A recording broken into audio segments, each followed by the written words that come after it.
음성 들어가나요, 쌤? 자, 우리 수능 완성 유형 독서편 8쪽부터 보도록 하겠습니다, 여러분. 자, 8쪽 펼쳐볼게요. 뭐 사실 내용 엄청 어려운 거 아니라 가지고 구조도 아주 간단하고 그래서 같이 읽어보면서 필요한 부분만 가져가도록 할게요. 1문단부터 5문단까지 넘버링 하시고 오늘 더워서 그런지 또 전반적으로 텐션이 떨어지는구만. 같이 보겠습니다. 국가의 기원에 대해 아리스토텔레스는 여러 마을로 구성된 공동체 국가인 당대 폴리스를 근거로 들어서 국가가 자연적으로 발생한 거라고 봤대. 우리 1문단의 첫 번째 문장 봤더니 누구의 주장 나왔어? 아리스토텔레스 주장 나왔지. 항상 인문에서는 사상가의 주장 나오면 집중해야 돼, 안 해야 돼? 해야 됩니다, 여러분. 여러분들이 사상가 나오는 순간 집중해서 주장 따라가 주면 돼. 아리스토텔레스는 국가는 어떻게 발생한 거다? 자연적으로 발생한 거다. 말이 조금 안 되게 보이지만 그렇대요. 그는 자신의 견해를 뒷받침하기 위해 세 가지 명제를 전제했어요. 첫째, 체크해주자. 폴리스적 동물. 둘째, 체크하자. 자연적이며 셋째, 개인보다 우선한데. 그런데 세모해야지. 그 다음 문장이 훨씬 더 중요하죠. 인간이 아닌 동물들도 인간과 마찬가지로 자연적으로 존재하는 군집에 속하며 군집의 질서에 따르면서 살기 때문에 사회생활하는 것이 보편적 특징이라고 할 수도 있대요. 이에 대해 또 아리스토텔레스의 주장 나오지 얘들아? 따라가 주자. 동물의 군집과 인간의 국가는 밑줄 붙여 목적부터 근본적으로 다르다. 그래서 인간의 집단과 동물의 집단은 차이가 있다라는 거야. 그럼 여러분들 생각해야지. 어떤 차이? 어떤 차이가 있냐라는 이 문장을 생각을 해주면서 끌고 가는 거야. 동물 중에서 군집을 이루는 거 뭐 있어요, 여러분? 뭐 벌, 그쵸? 그 다음에 또 뭐 개미 이런 애들 있지. 그런 애들 군집을 이루잖아. 두 번째 문단 볼게요. 아리스토텔레스가 인간을 폴리스적 동물이라고 한 것은 드디어 그 근거가 나오네. 인간이 사회생활을 하고 밑줄에 한가닥 그자 사회 속에 더 나은 삶을 살기 위해서. 그러니까 인간이 군집을 이루는 이유는 뭐야? 더 나은 삶을 살기 위해서. 인간은 더 나은 삶을 살기 위해서입니다. 그는 모든 존재자들이 고유한 목적을 가지고 있는데 인간은 생존만 동그라미 하자. 목적으로 하는 다른 동물들과 달리 세모하시죠. 더 나은 삶, 즉 동그라미하고 밑줄에 한가펜 행복을 목적으로 한대. 그럼 얘네한테 더 나은 삶은 다른 말로 하면 뭐야? 행복이라는 거야. 얘네한테 더 나은 삶은 행복입니다. 행복을 위해서는 이성적 능력을 바탕으로 덕을 길러야 하는데 이러한 능력은 공동체에 참여하고 타인의 관계를 맺으면서 발전하는 거예요. 아리스토텔레스는 국가가 행복을 추구하고 정의에 대해서 판단하고 실천할 수 있는 이성적 능력의 공동체이므로 국가는 밑줄 끝차 또 아리스토텔레스의 주장 계속 따라가는 거야. 공동의 선을 추구한다고 봤다고. 그러니까 더 나은 삶을 위해서 무슨 선? 공동선을 추구한다고 봤다고. 그러니까 국가를 만든 이유가 공동선 때문이야. 국가의 공동선은 개인을 보다 나은 삶은 즉 행복으로 이끌기 때문에 인간은 국가에 참여할 수밖에 없다. 제가 목이 너무 마른 거야. 그래서 나의 더 나은 삶, 행복을 위해 가지고 이 앞에 있는 친구를 이렇게 뿍 때리고 그 음료수를 제가 뺏어서 냠냠냠냠냠 먹어요. 맛있네. 그러면 이거는 행복한 걸까? 순간 행복하지. 하지만 집단에서 순간의 행복은 더 나은 삶을 보장할 수 있어 없어? 없지. 그러니까 얘들아 잠깐 행복해도 다른 사람이 커피를 가꾸고 그걸 갈고 교환하고 이러면서 사실은 더 나은 삶과 행복이 유지되는 거 아니야? 맞지? 여러분 서로 착취하고 바꾸면 일시적으로 행복한 거지 더 나은 삶으로 갈 수는 없잖아. 그래서 더 나은 삶을 위해서는 공동이 추구하는 뭐가 있어야 돼? 선. 서로의 자유를 침범하지 않고 그치? 서로 안전을 보호해주는 공동선이 필요하다고 이야기를 해주는 거야. 이게 너무 당연한 거다. 세 번째 문단 따라가자. 국가가 개인들의 이성을 바탕으로 공동선이라는 목적을 추구한다는 아리스토텔레스의 생각은 스승인 플라톤과 비슷하지만 그럼 이제 차이점 잡아줘야지. 실제 국가를 운영하는 방법에 있어서는 밑줄 끝 차이가 있었대. 그러니까 아리스토텔레스랑 뭐요? 플라톤의 생각에는 차이가 있다고. 무슨 차이가 있는지 한번 보자요. 국가 운영 방법에. 플라톤은 동글의 비유를 통해서 지혜와 덕을 갖춘 철인, 여기서 철인은 철학자입니다. 그건 알아두세요. 철학자만이 동글에 비친 그림자를 보고 실제라고 믿는 사람들을 동글 밖의 세계로 이끌 수 있다고 봤대요. 이런 이상적인 생각과 달리 차이점이네. 달리 세모하자. 아리스토텔레스는 현실적인 국가의 운영에서는 법의 지배를 받지 않는 특별한 집단이 생겨나는 것이 밑줄 긋자. 특별한 집단이 생겨나는 것이 옳지 않다. 그러면 여러분 제가 물어볼게요. 아리스토텔레스가 법의 지배를 받는 것이 옳지 않다는 말을 안 받는 집단이 있다는 게 옳지 않다는 말을 철이는 법의 지배를 받는 사람이라는 거야? 안 받는 사람이라는 거야? 안 받는 사람이라는 걸 반증하는 거지. 왜? 아리스토텔레스가 얘기했잖아. 법의 지배를 받지 않는 게 있는 것 자체가 옳지 않다라는 거 모두가 법의 지배를 받아야 된다는 말이잖아. 그러면 플라톤이 얘기하는 이 철인 정치에서 철인은 법의 지배를 받는단 말이야? 안 받는단 말이야? 안 받는다는 거지, 여러분. 이게 사실상 TMI로 얘기하면 독재야, 독재. 제일 똑똑한 사람 한 명이 독재하는 거예요. 그게 훨씬 더 좋다는 거지. 저는 뭐 약간은 동의를 해요. 왜냐하면 민중의 정치가 나쁜 건 아닌데 민중의 선택이 항상 옳진 않거든. 그래서 약간은 맞지만 근데 결국 독재를 하더라도 이 사람의 선택이 항상 옳은 것도 아니지, 그치? 그러니까 그래서 독재가 항상 파멸의 길로 이르는 거죠. 자, 여러분 그 밑에 계속 따라가 볼게. 지혜와 덕이 가장 뛰어난 사람에게 최고의 직책을 맡기고 시민들에게는 그를 비판한 권리를 주는 한편 밑줄 끝차 모두가 법의 지배를 받는 게 더 중요하다고. 그러니까 예외값을 만들자 만들지 말자. 법의 지배를 받는 모두가 받고 예외가 없자라고 얘기를 하는 거야. 네 번째 문단 따라갈게요. 아리스토텔레스가 법의 지배를 강조한 이유는 인간의 실천적 활동이 그에 대한 관점을 통해 확인할 수 있다. 그가 볼 때 실천은 감정과 욕망 같은 비합리적 요소를 이성이 지배함으로써 밑줄 끝자 올바른 방향으로 이루어진대요. 그런데 세모하자. 비합리적인 요소는 이제 집중해야지 이 문장. 그런데 다음에 복종하진 않으며 양자 사이에는 모순과 충돌이 일어나기 싫어. 이러한 상황에서 합리적 생활을 하기 위해서 객관적 기준으로서 법이 요구되며 법의 테두리 안에서 인간의 덕은 길러질 수 있어. 그러니까 법이 있어야 올바른 방향으로 이끌 수 있다고.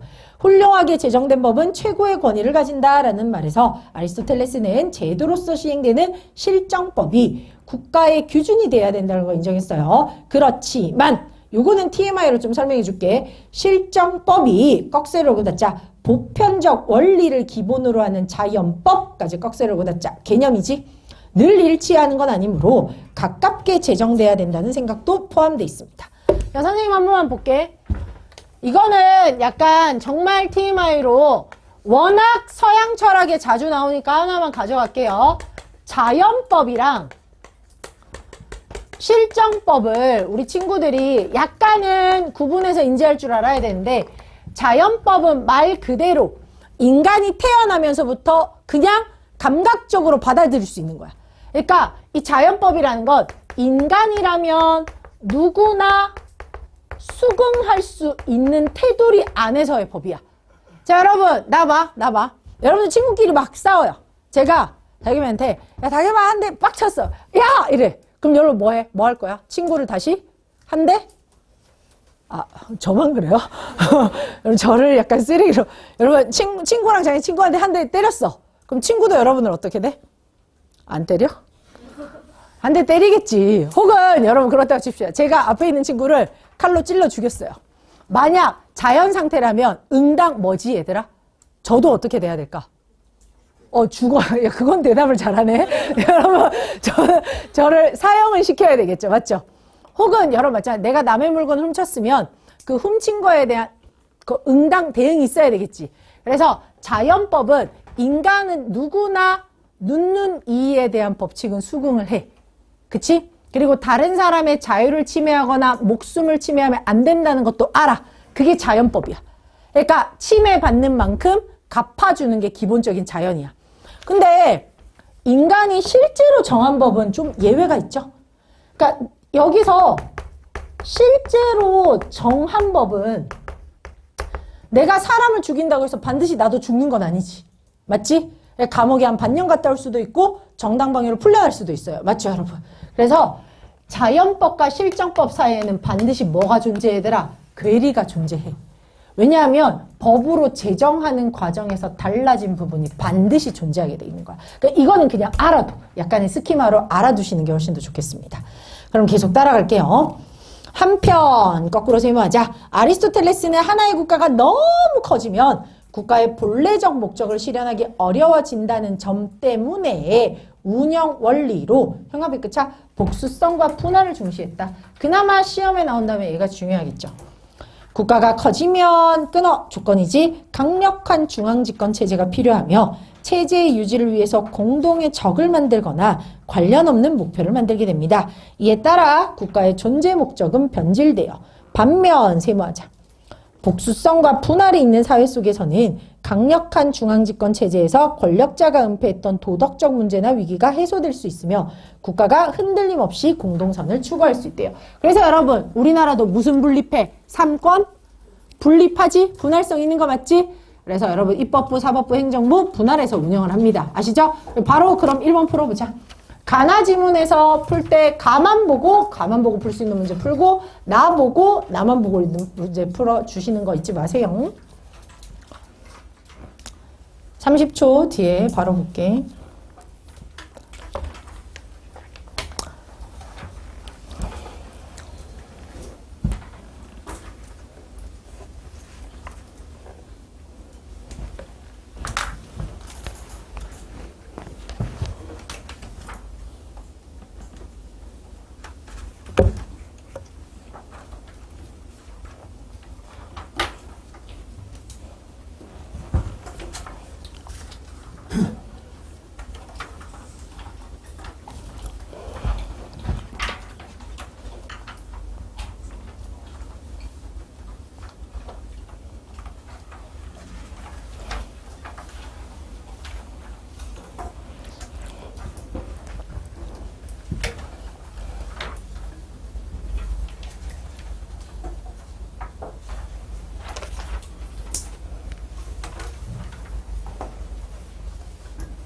자, 1번 보자.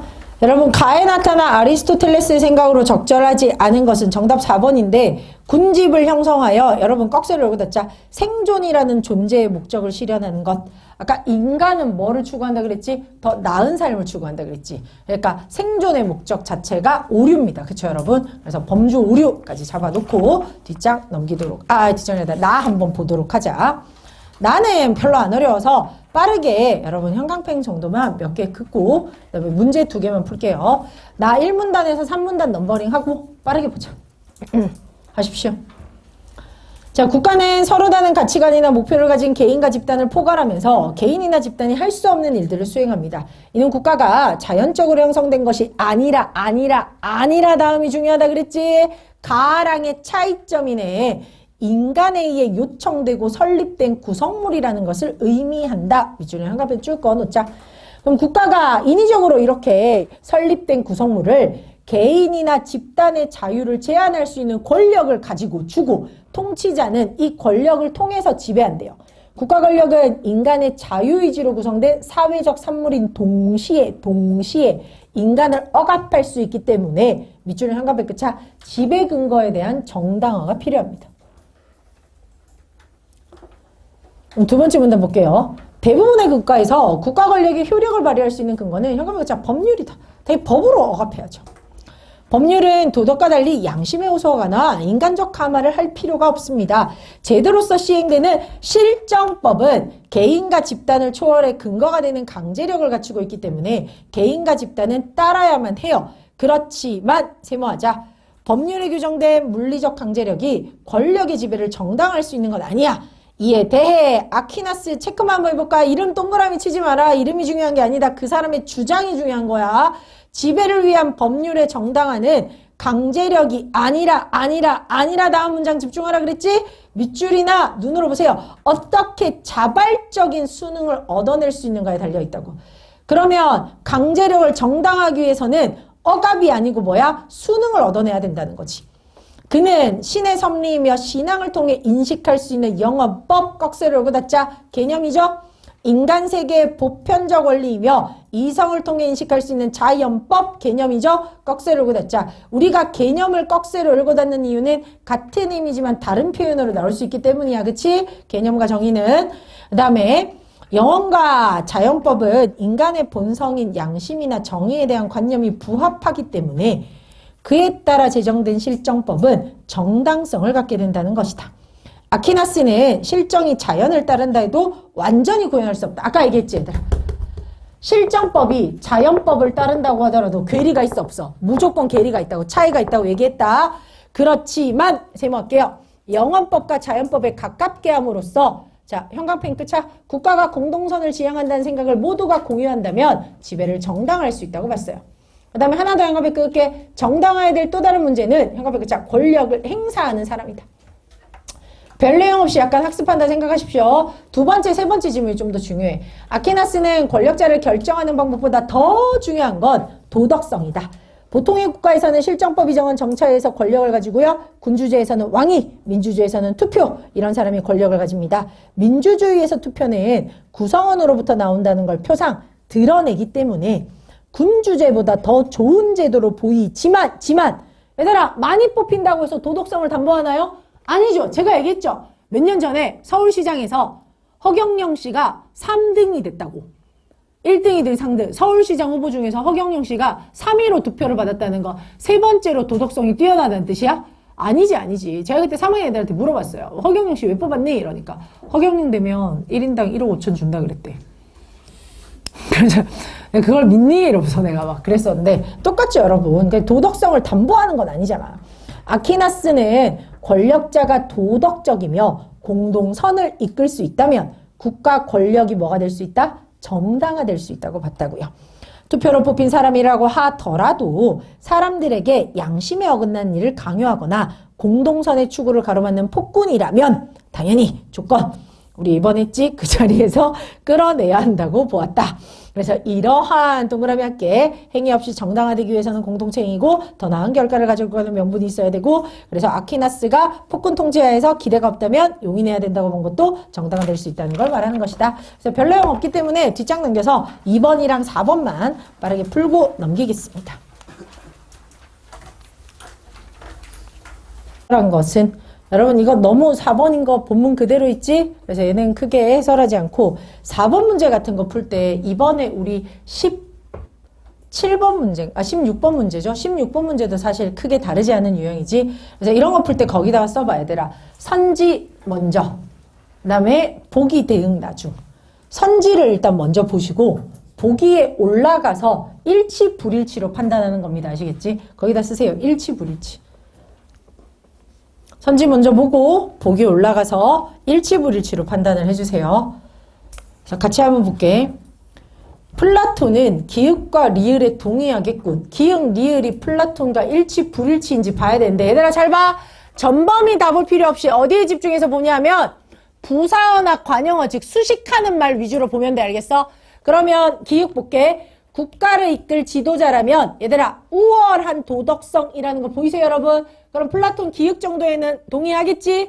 근데 리을 한번 가보자. 다수의 득표로 선출이라고 돼 있죠 여러분? 플라톤은 독재 정치니까 득표로 추천하진 않습니다. 그쵸? 그래서 리을 속어. 2번 아리스토텔레스는 니은과 디귿의 동의 일치 찾아보자. 공동선이라는 목적 맞죠 여러분? 수용. 그 다음에 디귿 가장 뛰어난 사람이 되더라도 누구나 비판 이렇게 두 개 눈여겨서 보면 되겠지? 그러면 니은 디귿다 수용 가능하니까 정답 몇 번? 2번이 되겠습니다. 그리고 나서 뒤에 여러분들 하나만 좀 힘을 낼게요. 시작부터 역시 또 문제를 풀게 하니까 쉽지 않았는데 30쪽을 먼저 한번 보자. 그러면 30쪽을 먼저 보고 1번, 2번만 같이 한번 풀어보고 해설하고 제가 좀 쉬는 시간 드릴게요. 우리 애들 좀 힘들어하니까 쉬는 시간에 조교쌤들한테 여러분 아이스크림 하나씩 사달라고 할 테니까 좀 기운을 내십시오. 1문단부터 6문단까지 넘버링 하시고 제가 5분 드리겠습니다. 5분 동안 1번, 2번 한번 풀어볼게요. 준비 시작 푸시죠. 여러분 이 지문이 있잖아. 생각보다 꽤 괜찮은 게 이 지문이 2012년도 9월 평가원 지문이랑 유사한 소재야. 거의 흡사한 소재야. 그럼 이미 출제된 거는 비슷한 소재로 또 출제될 가능성이 있지 얘들아. 그래서 여러분들이 요거와 유사한 소재이기 때문에 집중해서 같이 학습했으면 좋겠거든요. 그래서 좀 같이 예민하게 보고 그 다음에 제가 좀 여유 있게 여러분들 오늘 쉬는 시간 드리면서 따라갈 테니까 보세요. 아시겠죠? 자, 1문단부터 끌고 가자. 17세기 초반까지 수학의 주된 관심 분야는 유클리드가 정립한 기하학이었다. 유클리드 기하학은 어떤 명제 A가 참이라는 걸 증명하기 위해서 이미 인정된 명제 B로부터 A를 논리적으로 추론하는 체계로 이루어져 있대요. 요 문장 전체를 괄로 열어 닫아봐. 유클리드 기하학은 참이라는 걸 증명하기 위해서 이미 인정된 걸로 논리적으로 추론하는 거래. 이런 형태를 우리가 뭐라고 하지 여러분? 연역이라 그래? 귀납이라 그래? 연역적 방법입니다. 아시겠죠? 거기다 쓰세요. 연역적 방법. 연역적 방법이야. 그런데 세모하자. B가 참이라는 것을 증명하기 위해서는 또 다른 참인 명제 C가 필요한데요. 이러한 과정은 참을 증명하지 않아도 되는 명제가 없다면 끝이 나지 않아. 순환 논리지, 그치? 계속 끊임없이 논증이 필요한 거야. 유클리드는 참임이 직관적으로 자명하기 때문에 증명이 필요 없다고 인정되는 명제, 즉 공리 꺽쇠로 그다자 공리를 명확히 하고 이를 바탕으로 기하학의 문제를 해결해 나갔습니다. 유클리드 기하학은 공리를 바탕으로 한 논리적인 체계, 옆에다 쓰자, 연역이었지만 사람들의 경험을 바탕으로 하는 귀납과 어긋나지 않았고 실제 생활에 접하는 문제를 해결하는 데 도움을 주었대요. 그리고 잘 보세요 여러분. 자, 공리라는 단어가 요즘 심심찮게 작년 수특도 그렇고 계속 나오는데요. 공리 여러분 너무 잘 알겠지만 자명해. 뭐야? 참이라고 자명한 거야. 어떻게 자명한 거야? 듣자마자 바로 아는 거야. 직관적으로 자명한 거야. 그러니까 직관적으로 듣자마자 참이야. 예를 들어서 이렇게 하는 거예요. 0은 아무것도 없다는 것을 의미한다. 받아들일 수 있죠. 공리예요. 모든 사람은 죽는다. 받아들일 수 있지 얘들아. 공리야. 그치? 낮과 밤이 존재한다. 공리야. 1 더하기 1은 2다. 공리라고. 그러니까 여러분들이 지금 누구나 그냥 듣자마자 그렇지 라고 하는 것들 그런 건 다 뭐가 돼? 공리가 되는 거예요. 아시겠어요? 그러니까 거기서부터 이제 의심을 누구나 할 수 있지만 직관적으로 여러분들이 맞네 하잖아. 그런 건 다 공리가 되는 거라고. 그러면 여러분들 날 보세요. 공리라는 건 누구나 다 참이라고 인정하는 거지. 우리가 이런 걸 뭐라고 하냐면 보편성을 띠고 있다고 얘기를 해. 그래서 얘들아 연역법과 같은 것들이 보편을 통해서 뭐를 추구하는 거야? 개별적인 지식에 도달하는 거죠. 유명한 연역법이 뭐야? 3단론법 아닌가요, 여러분? 모든 사람은 죽는다. 보편이지. 소크라테스는 사람이다. 보편이지. 그치? 소크라테스는 죽는다. 개별적인 대상에 대한 인식이지. 그치? 그래서 여러분 날 보세요. 보편적인 걸 통해서 개별을 온다 하면 그냥 뭐 여러분 연역이라고 생각하면 돼. 그리고 이런 것들을 보통 논리적 체계라고 이야기를 해요. 근데 연역 말고 연역의 반대가 뭐야? 귀납이잖아. 그치? 그래서 귀납은 반대로 개별적인 것을 통해서 어디에 도달하는 거야? 보편에 도달하는 거 맞지? 자, 우리 반 친구들이 다 배탈이 났어. 근데 한 명만 배탈이 안 난 거야. 뭐 한 명만 배탈이 안 났다고 치자. 그러면 우리 반 애들 먹은 걸 다 조사해봤는데 다 우유를 먹은 거지. 쟤 빼고. 그럼 우유는 배탈의 원인이다라고 결론 낼 수 있지 얘들아. 그래서 여러분들 개별적인 사례를 통해서 보편적인 결론을 내는 거. 이게 귀납입니다. 아시죠 여러분? 그래서 이게 반대되는 거다. 두 번째 문단 따라갈게요. 17세기에 과학기술이 발전하면서 유클리드의 기하학만으로는 설명하기 어려운 다양한 도형에 대한 연구가 필요했어요. 행성과 유성, 궤적, 공류를 계산하는데 타원, 포물, 쌍곡선이 필요했어요. 그렇지만 세모하자 직선과 원에 대한 법칙으로만 이루어진 이 기하학 체계에서는 도형을 연구하는데 밑줄 긋자 한계가 있었다. 항상 한계 나오면 대안책 나와야 되는 거 맞지? 그래서 데카르트는부터 꺽쇠를 열고 닫자. X축이라고 부르는 수평이랑 Y라고 부르는 수직이 직각교체하는 평면 위에 P를 표시하는 새로운 방법을 제시하고 이를 바탕으로 연역적으로 구축해 나갔다까지 꺽쇠로 괄로 닫아버릴게요. 이것은 개별적으로 발전했던 기하학이 해석 기하학이 되는 겁니다. 자, 여러분 이것도 하나만 같이 볼게요. 이게 지금 데카르트가 나오는 이 부분이 여기에 유사하게 나오는 거라서 우리도 추후에 같이 볼 건데 데카르트가 말하는 이 내용은 사실 데카르트가 뭘 표기하고 싶냐면 이런 사람도 참 난 사람이에요. 밤하늘에 누워있는데 밤하늘에 별을 보다가 이 별이 정확하게 어디 있는지 얘기해주고 싶어. 그래서 북극성 같은 이런 고정된 값 있지 얘들아. 고정된 값을 원점에다가 놓고 각각의 별들이 좌표 평면 모눈종이라고 하면 몇 다시 몇에 있는지 적은 거야. 무슨 말인지 알겠어? X축, Y축으로 해가지고 그래서 얘가 뭐 3,4 이러면 야 오리온 자리는 원점을 기준으로 3,4쯤에 있어. 약간 이런 식으로 얘기를 해주는 거지. 그럼 여러분 봐봐. 원점에서 예를 들어서 뭐 루트 2 정도 거리 되는 것들 그 점들을 쭉 다 모으면 뭐가 되는 거야? 원이 되는 거 아닙니까? 맞죠 여러분? 그래서 원, 뭐 여기서부터 이제 높이가 어디 되는 거? 뭐 그래프, 그치? 포물선. 맞죠 여러분? 그래서 3차식, 4차식의 그래프나 포물선이나 운동 등을 그려낼 수 있게 된 거야. 자 그러면 계속 따라가자. 데카르트의 좌표 평면에서의 한 점은 x와 y 값의 쌍으로 나타낼 수 있으며 점들의 집합은 특정 도형의 형태가 됩니다. 이를 통해 동그라미 하자. 유클리드가 도형에 대한 정의와 논리적 공리, 기하학적 공리 등을 동원해서 설명했던 것들을 방정식을 통해 밑줄 긋자 간단하게 설명할 수 있었어요. 그래서 반지름이 C인1의 경우 X제곱, Y제곱, C제곱으로 직각삼각형의 경우 X는 AY의 그래프에 수직선을 그어 생긴 면으로 나타낼 수 있게 됐습니다. 이제 도형의 성질은 구체적 모양이 아닌 밑줄 긋자 두 변수 X와 Y의 관계로 환원할 수 있게 됐어요.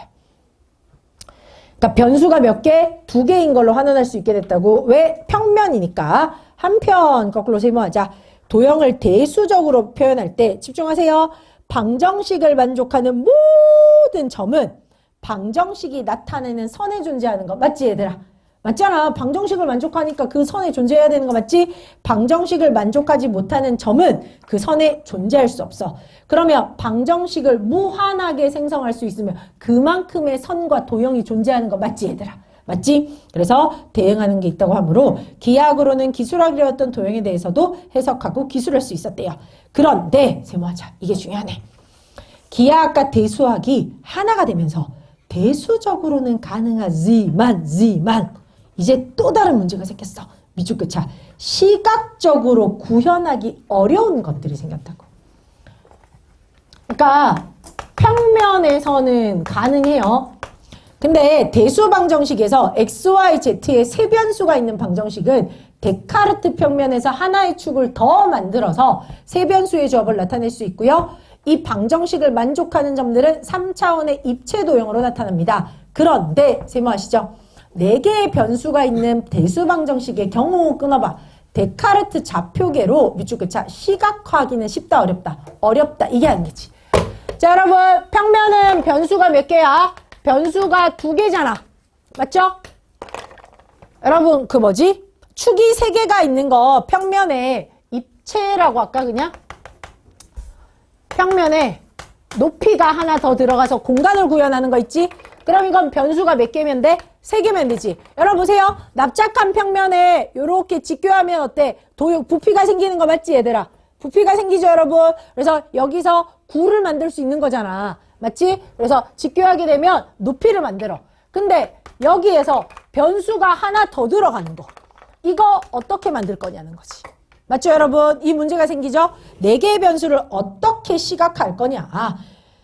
자, 대수로 표현되는 모든 차원의 도형은 구체적인 형상이 아닌 변수 간의 관계이므로 4차원 도형 역시 밑줄 긋자 마찬가지로 실제합니다.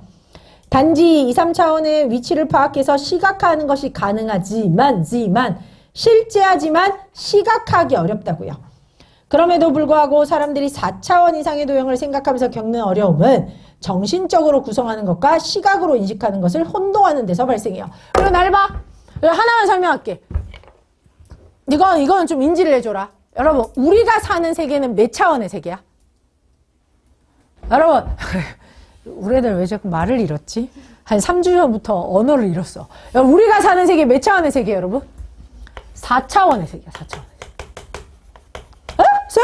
저희는 3차원에 사는 거 아닌가요? 우리는 4차원에 사는데, 이거 그냥 잘 드러나야 돼. 비슷하니까. 3차원까지 뭐 할 수 있어? 인식할 수 있어. 그러니까 우리는 4차원에 살고 있지만 3차원까지 인식해. 내가 얘기하는 거야. 여러분, 선생님 수업 들으러 PGA 9층으로 오세요. 이렇게 얘기했어요. 그럼 여러분이 작년에 왔어. 그럼 내 수업 없지. 11월에 왔어. 내 수업 없지. 혹은 월요일에 왔어. 내 수업 없지. 그러니까 여러분이 나의 수업을 듣기 위해서는 PGA 9층에 저녁 6시 반에 와야 되는 거야. 매주 토요일에. 맞지? 그러면 우리는 사실 3차원의 가로, 세로, 높이에 대한 공간도 인지하지만 이 공간을 뭐까지 더해서 인지하는 거야? 시간까지 더해서 인지하는 거야. 얘들아, 3시에 거기에서 만나지. 그냥 거기에서 만나가 아니라고. 그래서 시간도 일종의 뭐야, 여러분? 공간의 개념으로 생각을 해줘야 돼요. 이해됐어? 그래서 여러분 아시지만 3차원에 사는 사람들은 몇 차원까지만 인지해? 2차원까지만 인지하는 거야. 그래서 게임 속의 세상에서 이렇게 다니는 애들 있지. 게임 이렇게 하는 게임 속에. 걔네들은 여러분 우리가 볼 때는 몇 차원이야? 3차원이야. 더 높은 차원에서 보니까. 근데 실제로 그 3차원에 있는 얘네들은 어때? 자기들을 부피감 있다고 절대 생각 안 하지. 종이장이잖아. 자기들이 인지할 때는. 그 세계 안에서 얘들아 부피가 있어? 없어요. 그 게임 세계 안에서는. 게임 세계 안에서 자기들은 부피가 있는 것처럼 느끼지만 사실상 2차원이잖아. 맞지? 그래서 여러분들 생각을 한번 더 해보자. 이따가 다시 설명해 줄게. 그럼 5번째 문단 볼게요. 4차원 도형에 대한 시각화 방법은 3차원의 상황을 참고함으로써 설명할 수 있어요. 괄호 열자. 예를 들어 럭비공과 같은 타원체의 성질을 연구하고자 한다면 제일 간단한 방법은 입체를 절단해 보는 것이다. 타원체의 절단면은 타원 형태의 2차원 도형으로 나타내며 절단면을 모으면 재구성할 수 있다까지 괄호 닫자. 결국 동그라미 하시고요. 3차원은 2차원의 연구로 환원할 수 있대요. 선생님 봐. 그래서 럭비공이 있다고 치잖아. 이렇게 럭비공이 이렇게 있어요. 그럼 얘를 엄청 잘게 나누면 막 종이장 같은 애들을 이렇게 쫙 모으면 럭비공이 될 거 아니야. 그러면 얇은 평면에 있는 럭비공들을 쭉쭉쭉쭉쭉 모으면 입체감이 있는 하나의 덩어리가 되는 거 맞지 얘들아? 그럼 마찬가지로 여러분 3차원의 세계 이 공간을 과거, 현재, 미래를 종이장 자르듯이 이 공간을 다 잘라봐. 시간의 연속을. 여러분들 동영상을 0.1초로 자르듯이 다 자른다고 생각해 보세요. 그럼 그 3차원의 공간을 쫙 붙여. 그럼 하나의 압축된 공간의 과거, 현재, 미래가 시간 안에 다 들어가 있는 거지. 맞지? 그걸 누구는 인지해? 5차원 세계 사는 사람은 그걸 봐. 그래서 여러분들 인터스텔라 있잖아, 영화. 보면 막 스테이 하잖아. 잘 모르세요? 인터스텔라 영화 보면 그 주인공이 5차원의 세계에 들어가서 딸의 그 서재 공간의 과거, 현재, 미래를 동시에 보는 게 나와. 근데 이 5차원은 우리는 이 4차원의 시간을 연속으로 인지한다는 걸 알 수가 없어요. 왜냐면 내가 얘기했잖아. 해당 차원에 사는 사람은 그거보다 낮은 차원의 세계만 인식할 수 있다고. 근데 이걸 그럼 누가 개발한 거예요? 슈타인 오빠요. 아인슈타인은 4차원을 인지할 수 있었어. 심지어 아인슈타인은요 5차원의 세계까지도 인지했어요. 물론 우리는 그럴 수 없어. 그 오빠는 좀 이상해. 어렸을 때. 그래서 여러분들 5차원 세계까지 인지를 아무튼 할 수 있다고 얘기하더라고. 근데 어쨌든 우리는 4차원 세계에서 3차원을 인지하는 겁니다. 그래서 알고 계시면 돼요. 자, 그러면 보자. 이처럼 우리가 어떤 도형을 절단했을 때 한 차원 낮은 도형이 나타나는 것을 통해 4차원의 절단면을 시각적으로 인식할 수 있는 3차원 도형이 된다는 걸 생각할 수 있어요. 6번째 문단. 4차원 도형을 우리가 사는 공간 속에 그려내기는 어렵지만 4차원의 한 절단면이 3차원이라는 것은 물리 현상을 설명하는데 유용한 아이디어를 제공합니다. 우리가 살고 있는 물리적 세계에서의 사건은 특정한 장소에 특정한 시간에 발생해요. 어떤 사건을 다른 사건과 구분되는 것으로 기술하기 위해서는 그것이 일어난 위축 끝자 위치와 시간을 제시해야 돼. 그러니까 3차원의 변수 하나 더. 공간의 위치는 3차원 좌표로 되지만 발생한 시간은 네 번째 변수가 됩니다. 그래서 XYZ의 t값이 지정되면 위축 끝자 시간에 따라 움직이는 물체를 좌표로 나타낼 수 있어요. 그래서 여러분들 그거 있지. 그래프 중에 이런 그래프 있잖아. 이렇게 해가지고 막 원의 진자 운동 같은 것들 있지. 빛의 파동의 흐름 이런 것들. 그런 것들 어때? 그래프로 요렇게 3차원의 그래프로 해서 요렇게 나타내기도 하지. 시간의 흐름에 따라서. 맞죠 여러분? 그래서 이런 구획, 이런 프랙탈 모양 이렇게 나오는 것들. 그래 됐어? 그래서 그런 것들 다 시간의 흐름에 따른 궤적 이런 것들로 나타내는 겁니다. 그래서 마지막에 시간이라는 변수는 순서에 따른 인과관계가 있으므로 변수를 사용하면 오류 없이 기술할 수 있대요. 1번, 2번만 보자. 1번, 2번 집중하자. 1번. 윗글을 읽고 이해한 내용으로 가장 적절한 건 2번, 3번, 5번만 볼게. 선지. 좌표 평면 위축 끝자. 좌표 평면이 기준이잖아. 그럼 평면에서 변수는 몇 개여야 돼? 3개가 아니라 몇 개여야 돼, 얘들아? 2개여야 되지. 변수 3개 밑줄 끝자 3개 밑줄 끝고 변수는 x랑 y 2개잖아, 얘들아. c는 상수잖아. 맞죠, 여러분? 그래서 속어. 그 다음에 3번 방정식을 나타내는 선에는 만족하지 못하는 점은 있으면 돼, 안 돼? 안 되지. 속어. 5번 시간에 따라 밑줄. 시간은 변수가 몇 개라 그랬어? 4개짜리인 거라고 얘기했죠, 여러분? 그래서 정답 5번이 됩니다. 자, 2번 문제는 별표 하나 쳐놓고 나와봐. 특히 독서 어려워하는 친구들은 무조건 지금 여러분이 이 문제 풀 때 180도, 뭐 사다리꼴, 내각의 합이 이런 거에 신경 썼다면 여러분은 하수. 그거를 신경 썼다는 것 자체가 여러분이 지금 문제를 제대로 인지를 못하는 거야. 내가 계속 뭐라 그래? 본문이랑 대응하라 그러지. 보기 있는 내용 보지 말라니까. 보기 있는 내용 그렇게 중요한 게 아니라니까. 왜 그 값을 여러분이 계산하려고 해요? 그럼 어떻게 해야 되는데 본문에 있는 내용 중에 뭐를 끌어올 건지를 생각해. 그럼 그 문제에다가 써봐. 본문과의 연결. 선생님이 여러분들 특히 독서든 문학이든 3점짜리를 아주 시간을 줄여서 문제를 풀 수 있도록 계속 생각을 연결해 줄 텐데 그걸 위해서 여러분이 계속 믿어야 되는 게 뭐냐면 보기랑 선지랑 대응하는 것 자체가 여러분 유의미하지 않다는 거야. 그럼 보기를 끌고 오긴 쓰긴 쓸 거거든. 근데 평가원이 준다는 이유가 있으니까. 근데 그걸 어디? 본문과의 연결해 쓰는 거야. 그럼 같이 한번 보자. 두 직선이 한 직선과 교차할 때 동측 내각의 합이 180 미만이면 두 직선은 동측 내각의 합이 어차피 만난다. 이걸 인지하지 않는다고. 거기다 써봐. 이거는 중요 X. 중요하지 않아. 그러면 뭐 해야 되는데? 형광펜 꺼봐. 참임이 직관적으로 자명하다. 그럼 니네가 배운 건 이거밖에 없지. 참임이 직관적으로 자명한 거 뭐라 그랬어? 공리. 옆에다 써봐. 공리. 그러니까 가는 공리라는 거야. 그걸 가져가는 거지. 그 앞에 있는 문장을 가져가는 게 아니야. 그럼 2번. 가를 근거로 할 때 요걸 밑줄에 형광펜 꺼봐. 가가 근거라는 거니까 본문에 뭐라고 돼 있어? 공리를 바탕으로 하면 문제 해결할 수 있다 그랬지, 그치? 거기다 쓰세요. 공리 바탕. 공리가 바탕이 된다는 말이잖아. 가를 근거로 할 때 자체가 공리를 바탕으로 할 때. 그럼 뒷부분 문장은 신경 쓰지 않습니다. 그 다음에 동측 내각의 합이 180인 쌍을 사다리꼴이라고 한다. 무엇은 무엇이다의 형태지. 이런 걸 우리가 뭐라고 해? 정의 혹은 명제. 근데 이건 공리야? 공리라는 말 있어 없어? 없지. 거기다 써봐. not 공리. 공리가 아니야. 그것만 가져가세요. 그 다음에 가 밑줄 꺼봐. 가 아까 뭐였어 얘들아? 가 뭐였어? 대답할 수 있지? 가 뭐야? 공리지. 그러면 공리를 근거로 할 때 만나지 않는데 그럼 공리를 근거로 해서 지금 해결할 수 있는 거 맞죠 여러분? 연역 추론입니다. 공간 A에서는 밑줄 끝자 항상 참.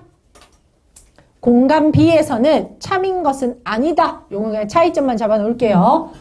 그럼 1번. 가에서 두 직선이 한 직선과 교차할 때 180 미만이면 한 직선만 만나는 참이며 밑줄 끝자 뒷부분 항상 쉼표 뒷부분부터 판단하라 그랬지? 증명이 필요하지 않는다는 점에서 공리라고 할 수 있겠고 맞죠 여러분? 수용. 2번. 차민이 직관적으로 자명한 명제를 근거, 즉 다른 말로 하면 공리지 얘들아, 공리로 도출한 것이므로 위축구차 공리를 기반으로 구축한 지식 맞지? 그 말 그대로 본문에 있고 수용. 3번 정의라는 점에서 끊어. 공리와는 차이가 있겠고 뭔진 모르지만 공리는 아니잖아. 그러니까 공리와 차이 있는 거 맞아 틀려? 맞지? 수용.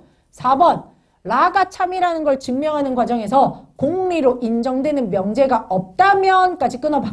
자 여러분 여기서 헷갈릴 수 있는데 우리 보기에는 공리지만 여기는 없다면이라고 가정했지. 그럼 가정을 수용해야 되니까 공리 있다 없다? 없다는 거야. 그럼 공리가 없으면 계속 그걸 뒷받침하는 근거가 뭐하다 그랬어? 필요하다 했죠 여러분?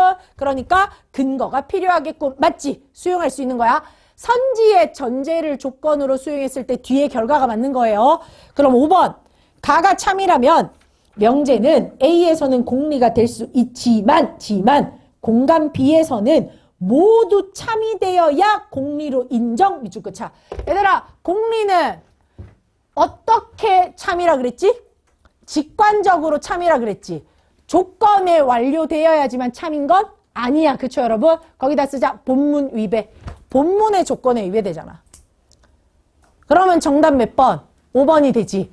그럼 여러분들 보세요. 앞에 보기에 있는 내용 적용한 거 사실 거의 없어. 우리가 판단한 건 본문의 내용과 일치 불일치를 봤을 뿐입니다. 맞지? 그래서 엄청 중요해. 그럼 앞으로 보기 문제 아무리 어려운 계산이나 이런 게 나와도 여러분은 오직 어디? 본문과의 내용 일치로 풀면 엄청 가볍고 쉬워져요. 아시겠죠? 그래서 여기까지만 잠깐 좀 하고 준호쌤이랑 서현쌤, 유빈쌤 애들 거 조사를 좀 한 다음에 쉬는 시간 좀 풀어볼게요, 여러분. 1번만 풀고 요거 한 지문 하고 그럼 차라리 또 한 5분 쉬자. 우리 애들 너무 힘들어하니까 얘는 근데 되게 나름 괜찮은 지문이거든. 그래서 마지막 문단이 되게 중요해서 마지막 문단 있는 거 살짝 학습하고 왜냐하면 아무리 생각해봐도 구평이랑 수능 중에 이제 드디어 제가 생각할 때 수능쯤에 경제가 나와야 되지 않을까. 근데 수능 특강에 연금이라는 아주 좋은 소재도 있고 그래서 저는 연금제도랑 요 금리랑 같이 해가지고 제가 지금 법지문 봤잖아요. 우리 6평에 딱 연금 가지고 경제인데 완벽한 경제까지는 아니고 사회제도랑 연금이랑 연결해가지고 내기 너무 좋을 것 같거든.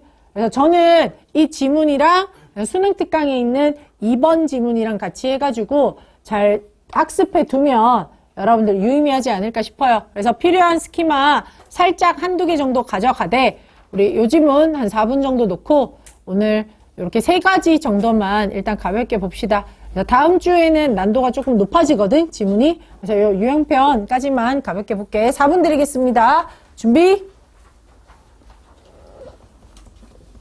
1번만 풀어. 시작. 여유되면 뒤에 것도 풀고.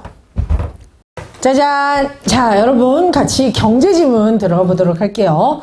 아주 큰 부자를 이룰 때 흔히 백만장자라는 말을 사용하는데 백만장자는 말 그대로 100만 달러를 가지고 있는 사람을 일러요. 100만 달러면 얼마야?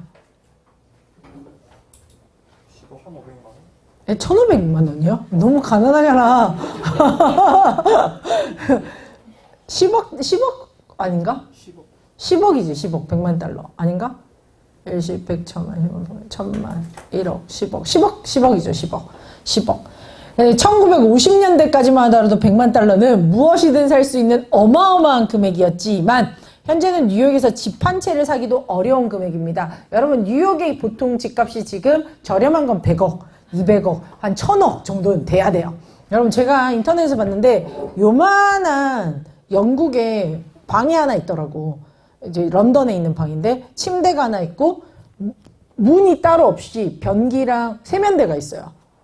그런 방 창문 하나 있고 그 방의 월세가 얼마인지 아세요? 요만한 거 얼마게? 50이요? 70이요? 200이요? 500은 좀 많이 380만 원이더라고. 그러니까 요만한 방에 월세가 380이야. 어마어마한 거지. 전 세계적으로 여러분 물가가 진짜 엄청 지금 진짜 거의 뭐 인플레이션율이 어마어마해요, 여러분. 그래서 알고 있으면 될 것 같아. 계속 보자. 유학 가기 힘들다, 얘들아. 한국에 사세요. 돈의 가치가 이렇게 하락한 이유는 물가가 꾸준히 상승하면서 돈의 가치가 떨어졌기 때문입니다. 만약 동그라미 하자. 물가가 급격히 상승하면 돈은 제 기능을 하지 못하게 되고 물가가 지속적으로 하락하는 경우에는 소비를 미루는 경향이 나타나 경기가 침체돼요. 따라서 동그라미 하자. 경제가 안전성을 유지하면서 성장하기 위해서는 물가 수준을 파악하고 관리하는 것이 필요합니다. 그래서 형광펜 끌게요. 물가 수준을 파악하는 지표에는 여러 가지가 있지만 가장 대표적인 것이 CPI랑 GDP 디플레이터. 이 두 가지를 우리가 구분할 수 있어야 되겠네. 그러기 전에 나를 한 번만 좀 보자. 약간의 스키마를 조금 넣어놓죠. 돈의 가치라는 게 있어요, 여러분. 돈의 가치. 우리가 돈의 가치를 얘기할 때 사람들이 헷갈리는 게 명목 가치가 있고 돈은 실질 가치가 존재해요. 명목 가치는 말 그대로 눈에 보이는 가치입니다. 예를 들어서 1만 원이라고 하면 이 명목 가치는 10년 전이든 100년 뒤든 1만 원인 건 안 변해. 선생님 집에 엄청 옛날 무슨 뭐 한국통신, KT 증권이 있는데 그게 뭐냐면 우리 할아버지가 산 건데 100원? 50원? 뭐 이런 짜리 주식이 있어요. 그러니까 그 가격 자체는 눈에 보이는 돈의 가치는 안 변하는 거지. 그럼 우리가 물가가 올랐다 내렸다 할 때는 사실은 명목 가치보다는 무슨 가치에 집중하는 거야? 실질 가치에 집중하는 거죠. 여러분 초등학교 때 짜장면 한 그릇 얼마였나요? 4,500원? 굉장히 정확하게 기억하고 있네. 어제 어떤 친구가 200원이요 이러더라고. 그래서 내가 어느 시절에서 짜장면을 먹었던 거야? 라고 했는데 여러분 4,500원 5,000원이라고 하자. 그러면 10,000원으로는 짜장면을 몇 그릇 먹을 수 있어? 2그릇을 먹을 수 있어요. 근데 사실 지금은 요즘 짜장면 한 그릇 얼마예요? 하면 10,000원에 가깝지, 그치? 10,000원짜리가 더 많아. 그러면 2그릇에서 한 그릇으로 1만원짜리의 가치가 달라졌지. 그러면 옛날에는 10,000원이면 2개를 줬는데 지금은 하나를 줬네? 그럼 돈의 가치가 올라간 거야? 떨어진 거야? 실질적 가치가? 떨어진 거지. 그치? 돈의 실질적인 가치가 떨어졌네? 그럼 이 실질 가치는 반드시 뭐를 반영하는 거? 물가를 반영하는 거죠. 그렇죠? 물가를 반영하는 거지. 그래서 여러분 똑같은 돈이 있더라도 그걸 쓰는 곳에 따라 달라요. 예를 들어 우리나라에서 한 달에 한 1,000만 원을 번다고 해보자. 그러면 뭐 약간 넉넉하게 살 수 있겠지? 근데 필리핀에서 한 달에 1,000만 원을 가지고 산다고 해보자. 굉장히 여유롭게 살 수 있겠죠. 뭐 캄보디아 이런 데서. 근데 북유럽 같은 데서 한 달에 1,000만 원으로 산다고 해봐. 제가 봤는데 그 스칸다나비아 반도에서는 머리 자르는 거 커트 30만 원이야. 햄버거 세트 맥도날드 6만 원. 여러분 맥도날드 6만 원이에요. 미쳤죠? 그럼 거기서는 1,000만 원으로는 어때? 먹고 살기 어렵겠지. 그러니까 명목 가치가 보다 훨씬 더 중요한 게 뭐야? 실질 가치야. 결국 물가는 실질 가치를 따라가는 거야. 계속 보자. CPI는 꺽 세르고 닫자. 그래서 도시 생활자의 평균적인 생계비나 구매력 변동을 측정하는 지표까지 꺽 세르고 닫자. 그러니까 실질적인 구매력을 원하는 거지. 기준 연도의 물가 수준을 100으로 놓았을 때 비교 시점의 물가 수준이 얼마가 되는지를 밑줄 그자 상대적인 크기로 표시. 그래서 CPI라는 거는 결국에는 기준 연도가 있고 이게 몇 년도인지는 몰라요, 여러분. 나라마다 달라. 이걸 100으로 놓고 비교하는 겁니다. 기준이 되는 해를 놓고 비교하는 거예요. 우리나라는 아마 90년도 정도일 것 같아. 이를 구하기 위해서 국가통계기관에서는 먼저 동그라미 하자. 소비자의 지출 구조를 분석해서 가계 소비 지출에서 차지하는 비중이 큰 품목을 선정하고 밑줄 끝자 비중에 따라 가중치를 설정합니다. 관로 열게요. 예를 들어 쌀보리를 대상 품목으로 선정했다고 할 때 쌀은 보리보다 소비 비중이 크므로 가중치를 높게 설정해서 쌀 가격의 변화가 더 크게 반영될 수 있도록 하는 거예요. 그런 다음 동그라미 하자. 선정된 품목의 가격을 여러 지역에 주기적으로 직접 조사해서 평균화하고 기준 연도와 대비해서 산출합니다. 그러니까 예를 들어서 더 많이 쓰는 것들은 가중치를 더 높게 줘서 더 크게 나올 수 있도록 해주는 거지, 그치? 여러분들 옛날에는 한 80년대만 하더라도 쌀을 훨씬 더 많이 먹었겠지, 밀보다. 근데 지금은 어때? 빵을 주식으로 먹는 사람 손 들어봐봐. 있지 않나? 밥보다 빵 더 많이 먹는 사람. 없어? 우리 반에 아무도 없나요? 역시 쌀을 아직 많이 먹는군요. 옛날에는 8대2 정도였다면 쌀과 밀이, 지금은 거의 6대4 정도래. 쌀 소비가 진짜 많이 줄고 빵 소비가 진짜 많이 늘었다고 하더라고. 그래서 그때마다 가중치가 달라지는 거야. 그런데 세모하자. 그래서 소비자의 지출 구조는 변하죠. 그래서 밑줄 끝자 가중치도 달라집니다. 우리나라의 경우 품목이나 가중치를 2, 3년마다 갱신하고 5년마다 초기화해. 미국의 경우에는 주기적으로 갱신을 하는데 82년도에서 84년도를 뭐라고? 저기 기준 연도로 삼아서 100으로 삼고 있습니다. 됐나요, 여러분? 이렇게까지 잡아 놓을게요. 그 다음에 세 번째 문단 가자. GDP 디플레이터는 명목을 실질로 나눈 값에 100을 곱하여 산출하는 지표까지 꺽쇠를 걷었죠.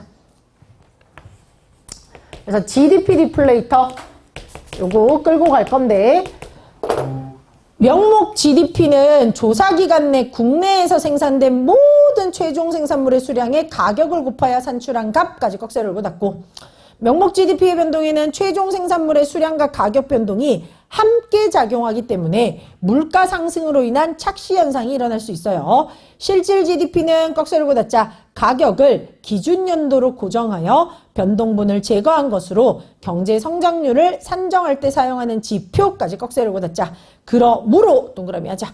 명목을 실질로 나누면 밑줄 끝자 물가가 얼마나 변동됐는지를 확인할 수 있대. 그러니까 여러분들 이 GDP 디플레이터 같은 거 볼 때 지금 뭐를 명목 GDP, 우리가 아까 명목 가치라고 했지? 얘를 뭘로 나누는 거? 실질 GDP로 나누는 거. 그래서 얘가 뭐를 반영한다고? 얘가 뭐를 보여준대 마지막에? 물가가 얼마나 변동됐는지를 알 수 있다고. 근데 맞잖아. 명목은 변해 안 변해? 안 변하지 거의. 그치? 결국 얘가 변하는 거잖아요.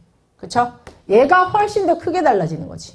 명목 GDP는 사실상 뭐 예를 들어 300만 원 동일한데 실질 GDP가 달라질 수 있는 거잖아. 그쵸? 그래서 물가 변동률을 살펴볼 수 있는데 항상 여기서 TMI로 좀 알았으면 좋겠는 건 A를 B로 나눈다 이렇게 돼 있잖아. 그럼 A를 B로 나눈다 할 때 더 중요한 거 뭔지 알아? 얘야 얘. 항상. 얘를 가지고 무슨 관계 잡아줘야 돼? 비례 관계를 잡아주는 거야. 여기는 계산하는 문제는 안 나오니까 그렇게 엄청 중요하진 않지만 여러분들 경제지문 같은 거 볼 때 결국 분자값에 있는 것들은 그렇게 중요하지 않아요. 항상 비례관계니까. 여기서 반비례관계 나오는 거잖아. 그치? 이 값이 작아지면 전체값이 커지고 이 값이 커지면 전체값이 작아지고 맞지? 그래서 얘를 잡아주는 게 훨씬 더 중요해. 그래서 A를 B로 나눈다 할 때 여러분이 반비례관계가 된다는 거 조금 머릿속에 인지하고 들어갔으면 좋겠다. 네 번째 문단 들어갈게요. CPI랑 GDP 디플레이터는 비슷하게 움직이지만 세모하자. 산출 방법에 따른 차이가 존재하며 밑줄 글자 이용 분야도 다르다. CPI는 가게에서 많이 소비하는 품목이 반영되지만 GDP 디플레이터에는 가게에서 소비하지 않는 품목까지 반영되며 국내에서 생산되지 않는 품목은 제외돼요. 괄호 열자. 예를 들어 우리나라에서 생산되는 선박이나 무기들은 일반적으로는 가게에서는 구매하지 않지만 GDP 디플레이터에 미치는 영향은 크다까지 괄호 닫자. 반대로 세모할게요. 원유는 외국에서 생산된 거기 때문에 이 원유 가격, 즉 기름값이 상승하면 GDP 디플레이터에는 반영되지 않지만 CPI에 미치는 영향은 크다까지 괄호 열고 닫자. 우리나라에 생산되는 전체 GDP 값에 여러분 선박은 진짜 어마어마해요. 전 세계에서 배 만드는 회사가 배 만드는 국가가 탑 클래스가 3개가 있어요. 일본, 우리나라, 중국 이렇게 3개야. 바로 옆 나라인데 이 3나라가 진짜 배를 잘 만들기로 유명한데 일본은 진짜 정밀 잠수함이나 선박 같은 거 완전 비싼 거 있지. 근데 이제 이걸 우리나라가 거의 다 따라잡았어. 그러니까 우리나라가 더 싸고 더 잘 만들어. 그래서 일본의 조선산업은 거의 사양길이에요. 근데 좀 싸고 저렴한 거 많이 만드는 것들 있지. 막 운송수단으로 쓰는 거. 그걸 중국이 원래 개떼처럼 이렇게 달려들어서 낮은 인건비로 막 수주를 진짜 많이 해서 우리나라가 낮은 수준의 배 만드는 거는 좀 포기하고 고기능으로 약간 고사양으로 이렇게 가려고 했는데 그 몇 년 전에 수에즈 운하에서 중국 선박이 알지? 중국 선박이 가다가 진짜 개뜬금 수에즈 운하를 가다가 뚝 부러짐. 배가 그냥 부러졌어. 그냥 두동강이 났어. 그래서 수에즈 운하가 몇 달간 그 무역이 아예 안 됐어. 막 난리가 났단 말이야. 근데 심지어 또 그 비슷한 시기에 중국 배 하나가 이렇게 태평양 건너다가 가라앉아요. 그래서 사람들이 난리가 난 거야. 이 둘 다 배 어디서 만들었냐? 딱 보니까 메이드 인 차이나인 거야. 와, 역시 중국은 안 되겠다. 그래서 다시 저렴하게 수주를 되게 많이 받았던 중국의 조선 산업이 조금 떨어지고 우리나라가 지금 일본처럼 초정밀 산업도 수주를 하고 이렇게 대량 생산해야 되는 것도 수주를 해서 우리나라 지금 조선 산업이 생각보다 엄청 호황이에요. 그래서 참고하라고 대학 진학에. 20년간 여러분 배 수주가 이미 끝났어. 지금 배 주문하면 20년 뒤에 받아야 돼. 그러니까 20년치의 주문량이 이미 완료가 된 상태야. 그래서 여러분들이 조선학과 같은 데 가면 한 3학년쯤 되면 회사 취업이 결정될 겁니다. 그러니까 보통 명함 들고 다니면서 조요. 알면 좋지. 무기산업, 우리나라 국방산업 이런 거 좋잖아. 그 고대에 그거 있지 않나? 사이버 국방학과? 그치? 가서 이제 댓글 작업하고. 여러분. 아니, 진짜 우리나라 무기 산업이 전 세계에서도 알아줘요. 왜냐하면 우리나라는 혹한기, 추울 때도 무기를 쓸 수 있어야 되고, 혹서기, 아주 더울 때도 쓸 수 있기 때문에 북유럽 같은 데서도 엄청 좋아하고, 그 다음에 이런 아프리카 같은 데서도 당연히 좋아하고, 그래서 무기 팔기에 최적의 국가지. 우리나라는 아주 좋은 나라죠. 아무튼 계속 보자. 한편 거꾸로 세모하자. GDP 디플레이터는 분기마다 나오는 GDP 관련 통계가 나온 후 산정되며 개별 품목의 가격 변화는 다루지 않는데요. 또한 동그라미 할게 일시적 요인에 의한 영향이 적기 때문에 거시적 물가 흐름 파악하는 데 유용합니다. 이와 달리 세모하자. CPI는 매달 발표되며 지수의 차이를 통해 인플레이션율, 즉 동그라미 할게 인플레이션율이 뭔데 물가의 변동 정도를 구하는 데 유용하다고. 그러니까 CPI가 변동 정도를 구하는 데 유의미하다고요. 그럼 밑에 한번 볼게. 예를 들어 괄호 열자. 전월 CPI가 200이고 금월 CPI가 210이라면 전월 대비 인플레이션율은 200분의 10이 된다. 까지 괄호 닫자. 그런데 또 한번 세모할까요? CPI는 전기세일이나 농산품 수급 등 시기적 변동의 영향도 크기 때문에 인플레이션율을 구할 때 전년 동월 대비 인플레이션율을 사용하는 경우가 많대. 그러니까 인플레이션율은 예를 들어서 딸기의 값이 지난달이랑 이번 달에 얼마나 달라졌나요? 하기에는 계절을 타지. 그래서 같은 해가 있으면 같은 달이 있으면 작년, 전년도와 금년도를 비교해서 인플레이션율을 구하는 거야. 그치? 그래야지만 또 적절하게 구할 수 있겠죠. 이렇게 산정한 인플레이션율을 통해서 정부에서는 물가나 통화정책에 효과가 있었는지를 평가할 수 있대요. 세 번째 문단 따라갈게. 다섯 번째 문단. 일반적으로 주식이나 채권 시장에서는 GDP보다 CPI를 더 주목하는데 그 이유는 형광펜 끝차 CPI가 예산이나 통화정책과의 연관성이 크기 때문이다. 자, 여러분, 요 부분 집중 좀 할게요. 이제 요 부분이랑 연계해서 우리 수능 특강 2번에 연금 지문 있거든? 그 연금 지문이랑 얘랑 연결해서 나올 수 있으니까 좀 잘 봤으면 좋겠어. 거기다 써봐. 수특, 연금, 연관. 수특에 연금 지문 있는데 그거 저는 나올 것 같거든요. 그래서 나올 것 같아서 여러분들도 좀 같이 잡아주면 좋을 것 같아요. 그래서 이 부분만 좀 집중해서 볼게.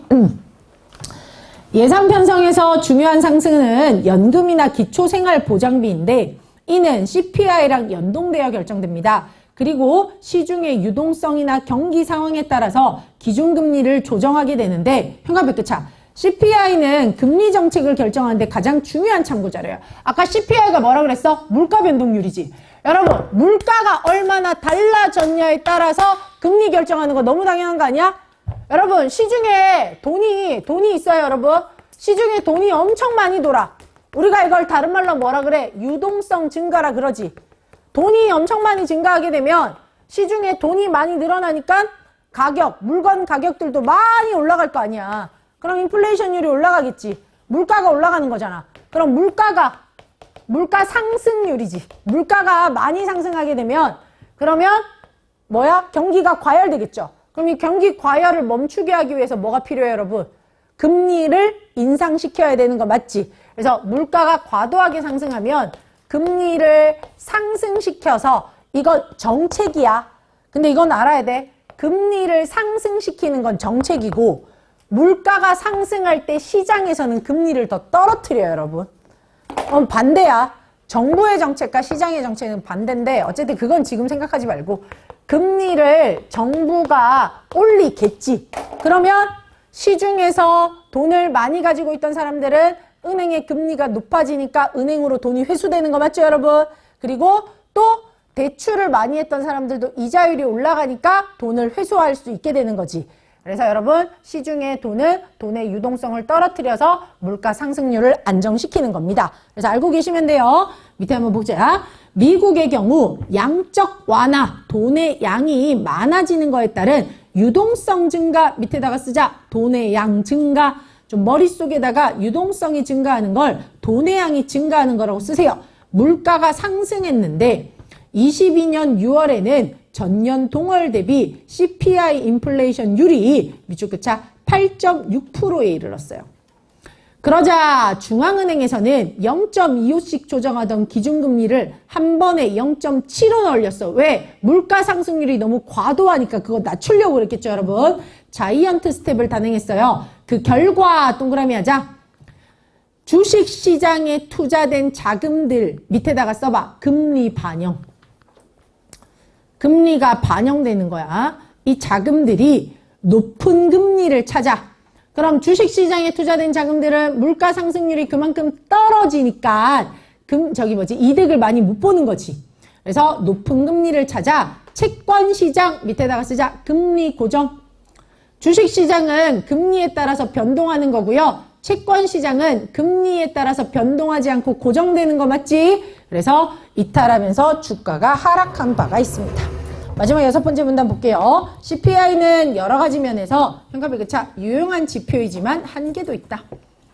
우선 동그라미 할게. 대체효과에 따른 지수 왜곡을 들 수 있어요. 모든 재화의 가격이 같은 비율로 변하지 않기 때문에 가중치가 높은 재화의 가격이 오를 경우 낮은 재화의 소비량이 늘어납니다. 예를 들어서 돼지고기의 가중치가 높고 소고기가 낮을 때 돼지고기가 갑자기 돼지 콜레라 이런 거 걸려가지고 가중치가 높은 소비가 줄어들면 소고기의 소비가 늘어나는 거 맞지? 근데 가중치는 2, 3년마다 한 번씩 갱신되니까 바로바로 갱신이 안 되지. 그래서 왜곡될 수 있다고. 그렇지만 CPI 가중치는 대체 가능성을 배제하므로 과대평가됩니다. 또한 동그라미 할게요. 새로운 상품이 시장에 나오면 선택의 폭이 넓어지면서 더 낮은 비용으로도 동일한 수준을 유지할 수 있다는 점이 밑줄 긋자 반영되지 못한대. 그리고 자동차나 컴퓨터는 성능이 개선되면서 가격도 올라가는데 물가만 올라가는 거랑 다르지만은 밑줄 긋자 제대로 반영되지 못합니다. 따라서 이런 것들은 중요한 연구 과제다. 뭐까지 잡아주시면 되고 1번만 풀어보세요, 여러분. 1번만 풀어보시죠.